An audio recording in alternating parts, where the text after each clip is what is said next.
सभी छात्रों को नमस्कार। आज हम बात करने वाले हैं छत्तीसगढ़ माध्यमिक शिक्षा मंडल रायपुर की तरफ से 2022 यानी जनवरी माह का असाइनमेंट नंबर 6 आ चुका है।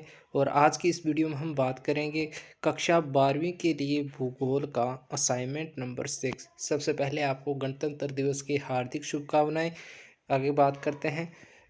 4 क्वेश्चन है इस वीडियो में, 4 क्वेश्चन इस वीडियो के माध्यम से जानेंगे, तो वीडियो को कम्प्लीटली वॉच करें। जो छात्र चैनल पर नए हैं चैनल पर सब्सक्राइब कर लें, साथ ही बेल आइकन को प्रेस कर लें ताकि आने वाली प्रत्येक वीडियो का नोटिफिकेशन सबसे पहले आपके पास हो। तो करते हैं स्टार्ट। प्रश्न नंबर फर्स्ट है, अगर अभी तक आपने हिंदी इंग्लिश का असाइनमेंट नहीं देखा है तो चैनल पर जाकर विजिट करें। वहाँ पर हिंदी इंग्लिश और बायोलॉजी का भी असाइनमेंट नंबर 6 अपलोड कर दिया गया है, तो वहाँ जाकर विजिट करें। पहला प्रश्न है हमारा, टिप्पणी करें कोई एक पर। यानी हमें एक टिप्पणी करनी है, या तो हमें मुंबई पुणे औद्योगिक प्रदेश पर करनी है या गुजरात औद्योगिक प्रदेश पर। तो आज हम करेंगे मुंबई पुणे औद्योगिक प्रदेश पर। तो नंबर फर्स्ट, मुंबई पुणे औद्योगिक प्रदेश, जिसके अंक रहने वाले हैं आपके 5 और शब्द सीमा रहने वाली है 100 से लगभग 150 शब्दों में आपको यह आंसर लिखना है। तो करते हैं स्टार्ट।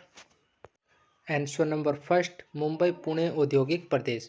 औपनिवेशिक काल में व्यापारिक महत्व के चलते मुंबई पुणे औद्योगिक प्रदेश का विकास हुआ। मुंबई में सूती वस्त्र उद्योग की स्थापना की गई।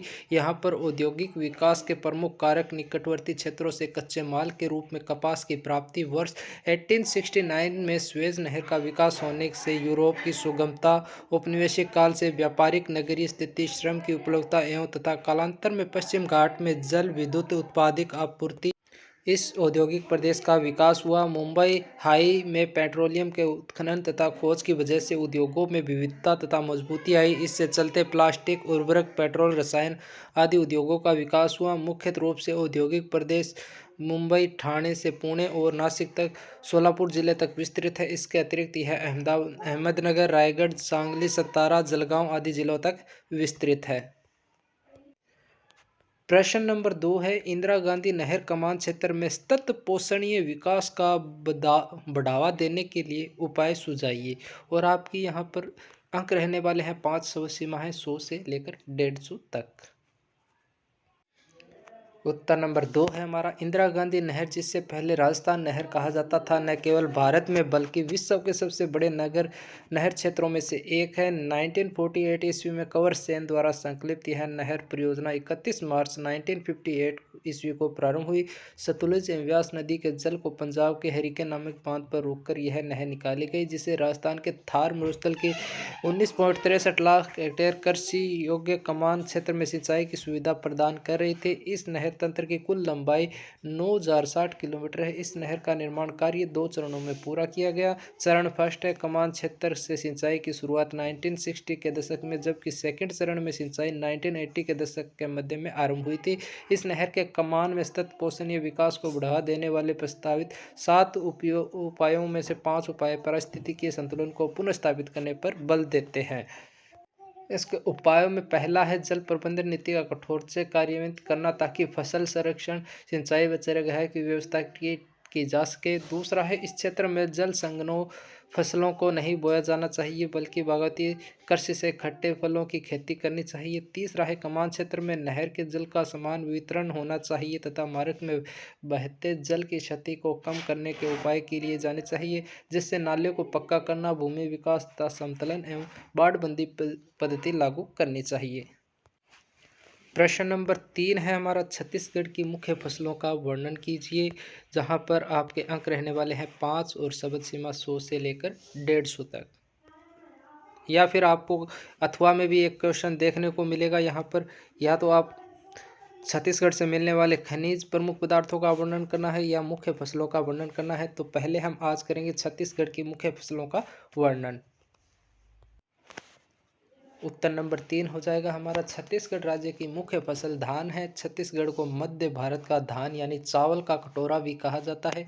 राज्य में धान के अतिरिक्त अनाज जैसे मक्का, कोदो, कुतकी और अन्य छोटे बाजरा, दलिया जैसे तुअर, कुल्थी, तिलहन जैसे मूंगफली, सोयाबीन, सूरजमुखी भी उगाए जाते हैं।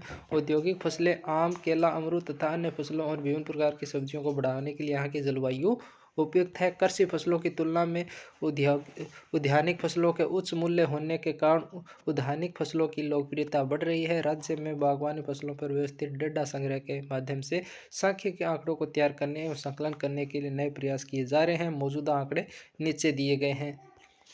अगर आपको इनके आंकड़े जानने हैं तो कमेंट सेक्शन में आंकड़े नाम लिखकर कमेंट करें, ताकि मैं इसके ऊपर भी एक वीडियो बना सकूं। प्रश्न नंबर 4 है, भारत के सीमाकार मानचित्र में निम्नलिखित को प्रदर्शित कीजिए। यानी भारत के सीमा के मानचित्र में आपको यहाँ पर गंगा नदी, नीलगिरी पर्वत, छोटा नागपुर, चाय उत्पादक क्षेत्र और कच्छ की खाड़ी, यह आपको भारत के नक्शों में फिल करनी है। यानी ये 5 के 5 आपको क्या करने हैं, भारत के मानचित्र में प्रदर्शित करने हैं। या फिर और जिसके अंक रहने वाले हैं 5 और समझ सीमा रहने वाले 100 से 150। या फिर आप इसके अंदर आपको क्या करना है कि गंगा नदी, चाय उत्पादक क्षेत्र, नीलगिरी पर्वत, कच्छ की खाड़ी, छोटा नागपुर इस भारत के नक्शे में दर्शाना है। या फिर अथवा में आपको दिया है छत्तीसगढ़ राज्य के लिए, छत्तीसगढ़ राज्य के अंदर आपको क्या करना है, बेलाडिल्ला, भिलाई स्टील प्लांट, हीरे का खदान, महानदी और रायपुर, ये छत्तीसगढ़ राज्य के अंदर दर्शाने हैं। तो आज हम बात करेंगे भारत के नक्शे के अंदर गंगा नदी, नीलगिरी पर्वत, चाय उत्पादक क्षेत्र, कच्छ की खाड़ी और छोटा नागपुर दर्शाने वाले हैं। यानी ये वाला सेक्शन हम आज भारत के नक्शे में दर्शाएंगे। पहले की बात करते हैं गंगा नदी की। तो गंगा नदी का उद्गम होता है गंगोत्री हिम नदी से, जो कि आपकी यहाँ से निकलकर यहाँ पर जाती है। ठीक है स्टूडेंट्स, पहला हो गया आपका गंगा नदी, यानी गंगा नदी का उद्गम स्थान ऐसे करके यहाँ पर यहाँ तक आती है। ठीक है स्टूडेंट्स, आगे बात करते हैं। दूसरा था हमारा चाय उत्पादक क्षेत्र, यानी चाय उत्पादक क्षेत्र था जो कि आपका यहाँ से यहाँ तक है। चाय उत्पादक क्षेत्र कौन सा है, ये वाला आपका जो नीले पेन से किया हुआ है, यह आपका चाय उत्पादक क्षेत्र है। आगे था आपका नीलगिरी पर्वत। नीलगिरी पर्वत आपका ये वाला जो नीले पेन से किया हुआ है, यह क्या है, आपका नीलगिरी पर्वत है, जो कि चेन्नई में, और साथ में ही आपका उत्पादक क्षेत्र भी यह भी रहने वाला है। एक तो उत्पादक क्षेत्र यह रहने वाला है और दूसरा उत्पादक क्षेत्र आपका यह रहने वाला है।